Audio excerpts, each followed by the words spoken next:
Guys, welcome back to my channel. और मैंने आज वेलकम बैक इसलिए बोला है क्योंकि कुछ बच्चे आप में से ऐसे हो सकते हैं जिनको मैंने क्लास 11th का मार्केटिंग भी पढ़ाया हुआ है। तो बहुत दिनों से मुझे अलग-अलग जगह पे इंस्टाग्राम पे, यूट्यूब कमेंट्स में बहुत सारे कमेंट्स आ रहे थे कि दीदी आप क्लास 12th का मार्केटिंग भी पढ़ाना शुरू कर दो। तो ये मेरी एक छोटी-सी कोशिश है। मैं आज शुरू कर रही हूँ क्लास 12th मार्केटिंग का।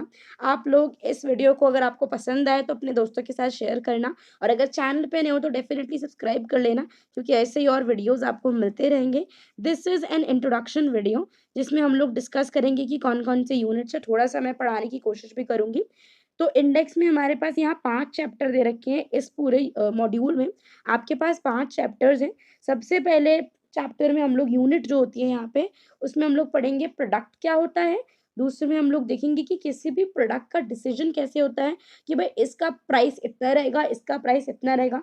कभी-कभी आपके मन में भी आया होगा कि जैसे ये ₹5 का चिप्स है, तो इसे प ये ₹5 का ही क्यों मिल रहा है? ये ₹2 का मिलना चाहिए क्योंकि उसके अंदर कुछ भी नहीं आता। चलो ठीक है, पर महँगाई बढ़ रही है ना।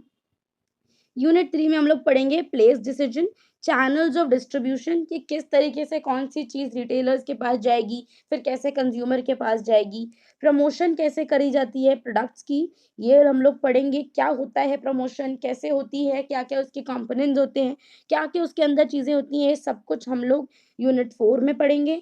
यूनिट 5 में हम लोग देखेंगे इमर्जिंग ट्रेंड्स इन मार्केटिंग, जो आज के ज़माने की नई मार्केटिंग है, उसके बारे में हम लोग पढ़ने वाले हैं। तो इस वीडियो से हम लोग अपना यूनिट 1 स्टार्ट करेंगे। तो यूनिट 1 में हमारे पास ये सेशन 1 है सबसे पहला। और यूनिट 1 का चैप्टर का नाम है प्रोडक्ट। अभी मैंने आपको बता दिया कि हम प्रोडक्ट के बारे में बात करेंगे कि प्रोडक्ट क्या होता है, meaning and importance of product सबसे पहले सेशन में पढ़ेंगे कि प्रोडक्ट का मतलब क्या है, प्रोडक्ट की इम्पोर्टेंस क्या होती है। फिर कोई भी जो प्रोडक्ट होता है उसका क्लासिफिकेशन कैसे होता है कि ये कंज्यूमर गुड्स होती हैं, कि ये इंडस्ट्रियल गुड्स हैं, और मतलब अलग-अलग तरीके की जो चीज़ें होती हैं वो सब आपको पता चलेगी। प्रोडक्ट की जो लाइफ साइकिल होती है कि कोई प्रोडक्ट कहाँ से कहाँ तक कैसे रॉ मटेरियल से बना, फिर कहाँ पहुँचा, फिर कहाँ पहुँचा और किस तरीके से बेसिकली वो कंज़्यूमर के पास पहुँचा और किस तरीके से उसका डिक्लाइन हो गया, इन सब चीज़ों के बारे में पढ़ेंगे। सेशन 4 में हम लोग देखेंगे पैकेजिंग और लेबलिंग, जो आप प्रोडक्ट्स पे देखते हो। आजकल हर प्रोडक्ट्स पे पैकेजिंग होती है, लेबलिंग होती है, उसपे अलग-अलग चीज़ें लिखी होती हैं। तो वो क्या लिखा है, क्यों लिखा है, कैसे लिखा जाता है, ये सब आपको पता चलेगा उसमें। और आज के इस वीडियो में हम लोग सेशन 1 पहले स्टार्ट करने वाले हैं, meaning and importance of product, कि प्रोडक्ट का मीनिंग क्या होता है और उसका इम्पोर्टेंस क्या होता है। तो गाइज़ अब हम लोग इसके एक्सप्लेनेशन पे आएँगे। तो देखो यहाँ पर जो मैंने कुछ चीज़ें हाइलाइट कर रखी हैं ऑलरेडी, तो अगर आपको ऐसा लगता है कि ये आपके लिए इम्पोर्टेंट हो सकता है, तो आपके पास जो बुक है, आप भी उनमें ये चीज़ों को हाइलाइट कर सकते हो, क्योंकि इस बुक में और क्लास 11th की बुक में भी आपने देखा होगा कि रेपिटेशन इज़ मतलब इतना ज़्यादा रेपिटेशन है कि आप उसके बारे में कह नहीं सकते। वही बात बार-बार, बार-बार आ जाती है। तो कुछ जो चीज़ें हैं जो मुझे आपको बताना ज़रूरी है, तो मैंने उसको ऑलरेडी हाइलाइट कर दिया है, ताकि आपको पता चल जाए कि अच्छा ये चीज़ें इम्पोर्टेंट है, तो आप भी अपनी बुक में उसे मार्क कर सको। ठीक है? तो यहाँ से मैं आपको पढ़ाना शुरू करूँगी कि देखो यहाँ पे लिखा हुआ है कि जो टर्म प्रोडक्ट है, प्रोडक्ट हम उस चीज़ को कहते हैं, कोई भी ऐसी चीज़, कोई भी ऐसी एंटिटी जिससे हमारी ज़रूरतें सैटिस्फाई हो जाएँ। हमें किसी भी चीज़ की ज़रूरत होती है, हमारे लिए एक प्रोडक्ट हाज़िर होता है कि अच्छा अब हमें ये चाहिए, ये हाज़िर हो गया, अब हमें ये चाहिए, ये हाज़िर हो गया। कोई भी प्रोडक्ट, अब मेरे ज़ुबान पे इतने सारे प्रोडक्ट्स हैं कि मैं किसका नाम लूँ? कुछ भी प्रोडक्ट जिसकी आपको सुबह से लेके शाम तक ज़रूरत पड़ती है, वो सारे प्रोडक्ट हमें मिल जाते हैं, ठीक है? एक तरीके से कस्टमर की प्रॉब्लम को सॉल्यूशन जैसे होता है कि कस्टमर को कोई भी प्रॉब्लम है, अगर मेरे को कोई टूथपेस्ट चाहिए, तो ये मेरा प्रॉब्लम है कि मेरे पास नहीं है, तो अगर मुझे मिल गया, तो मेरी ज़रूरत पूरी हो गई, मेरी नीड सैटिस्फाई कर दी उस प्रोडक्ट ने, जो भी कोई प्रोडक्ट, जो भी किसी भी ब्रांड का टूथपेस्ट अगर मैं लेना चाह रही हूँ, तो वो चीज़ होती है। पीटर ड्रकर की यहाँ पे डेफिनेशन दे रखी है in the words of Peter Drucker. वो उन्होंने प्रोडक्ट के बारे में क्या कहा है कि प्रोडक्ट जब तक कोई भी प्रोडक्ट लोगों के पास नहीं जाता, जब तक लोग उसको खरीदते नहीं है ना, तब तक वो मेयर रॉ मटेरियल रहता है। जैसे मान लो कि मैं अब मान लो जैसे कि मैंने ये वीडियो बनाया है, ये भी एक तरीके का सर्विस मैं आप लोगों को प्रोवाइड कर रही हूँ। It's not a product, it's एक ये मेरी सर्विस है कि मैं आपको पढ़ा रही हूँ, ठीक है? तो यहाँ पे क्या हो गया, अगर मैंने कोई वीडियो बना दी, अगर वो वीडियो आप लोगों तक नहीं पहुँची या आपके किसी तरीके से काम नहीं आई, तो वो एक जस्ट रॉ मटेरियल है। वो एकदम फालतू की चीज़ है, अगर किसी की ज़रूरत को उसने सैटिस्फाई नहीं किया। और अगर किसी एक बच्चे को भी अगर इस वीडियो से पढ़ने में हेल्प हुआ है, फिर वो किसी और को बताएगा, किसी और को बताएगा। मतलब किसी भी बच्चे को अगर पढ़ने में हेल्प हो रही है, तो एक अच्छी सर्विस ये मानी जा सकती है। हेंस अगर हम बात करें प्रोडक्ट की, तो वो बोथ टेंजिबल और इनटेंजिबल बेनिफिट्स होते हैं उसके। टेंजिबल क्या होता है? टेंजिबल मतलब जिसे आप छू सकते हो, और intangible which can not be touched, जिसको आप छू नहीं सकते हो। तो अब कोई प्रोडक्ट अगर आपको मिलता है, तो आप उसको छू सकते हो, आप उसको फ़ील कर सकते हो, आप उसको यूज़ कर सकते हो। बट अगर आपको कोई सर्विस मिली है, तो आप उसको छू नहीं सकते। मैं आपको जो वीडियो में मैं पढ़ा रही हूँ, आप मेरी आवाज़ को छू नहीं सकते या मेरे लेक्चर को छू नहीं सकते। आप सुन के महसूस करके समझ सकते हो। तो ये एक इनटेंजिबल बेनिफिट है मेरे प्रोडक्ट का, जो मैं आप तक पहुँचा रही हूँ।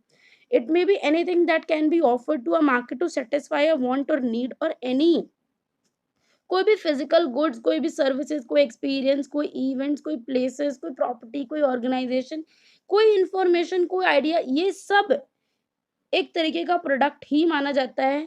जो भी चीज़ लोगों की वांट या नीड को सैटिस्फाई कर दे, तो वो एक तरीके का प्रोडक्ट ही है, ठीक है? नीचे हम लोग आएँगे अब। It is observed that consumers buy products और service that they require to fulfil their needs. अब जो कंज्यूमर्स होते हैं, वो वही प्रोडक्ट खरीदते हैं जिससे उनकी नीड्स फुलफिल होती हों। अब वो कोई भी प्रोडक्ट हो सकता है, जैसे यहाँ पे इतना कुछ लिखा हुआ है, टूथब्रश हो गया, चॉकलेट्स हो गई, कार हो गई, मूवी टिकट हो गया, पेन हो गया, पेंसिल हो गया, कॉपी हो गया, बुक हो गया, इतना फलाना-फलाना, ब्ला-ब्ला-ब्ला बहुत कुछ है, जिसके बारे में हम एकदम से बात नहीं कर सकते। The decision to make a purchase is hence dependent not only on the tangible attributes of the product, but also on the psychological attributes like brand, package, warranty, image और service to name a few। अब यहाँ पे आप देखो कि जब भी कोई बंदा प्रोडक्ट खरीद रहा होता है, तो वो सिर्फ ये नहीं देखता कि प्रोडक्ट दिखने में कैसा है, मतलब वो फिजिकल फॉर्म में कैसा दिखाई दे रहा है। जैसे अभी कुछ समय पहले हम लोगों ने एक नया कूलर लिया, ठीक है? जब गर्मी बहुत ज़्यादा बढ़ रही थी, तो हम लोगों ने नया कूलर लिया।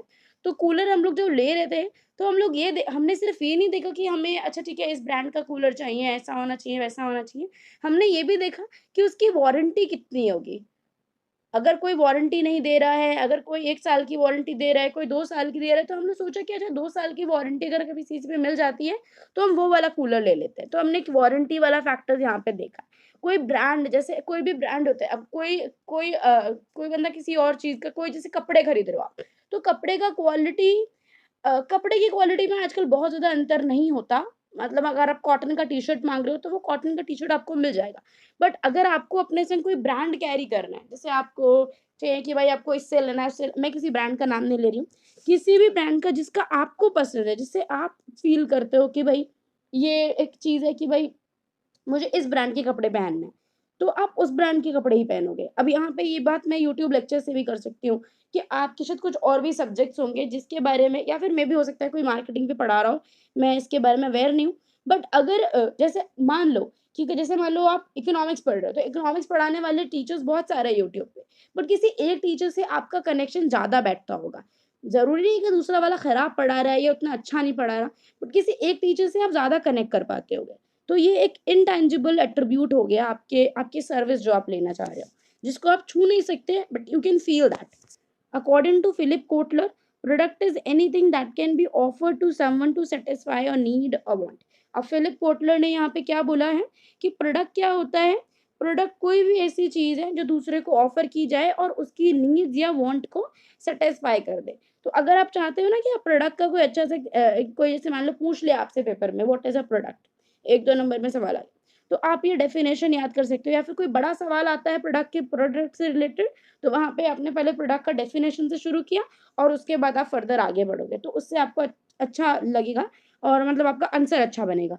तो आप इनमें से कोई डेफिनेशन याद कर लेना। तो गाइज़ आज के वीडियो के लिए सिर्फ़ इतना ही। ये क्योंकि पहला वीडियो था, इसलिए मैंने इसको बहुत ज़्यादा लंबा नहीं किया। अगर आपको वीडियो पसंद आया होगा, अगर तो फिर मुझे कमेंट में बता देना। मैं और ऐसे लेक्चर्स बना के लेकर आऊँगी आपके लिए, और वो वीडियोज़ बड़े होंगे ताकि आपका सिलेबस जल्दी से कवर हो सके।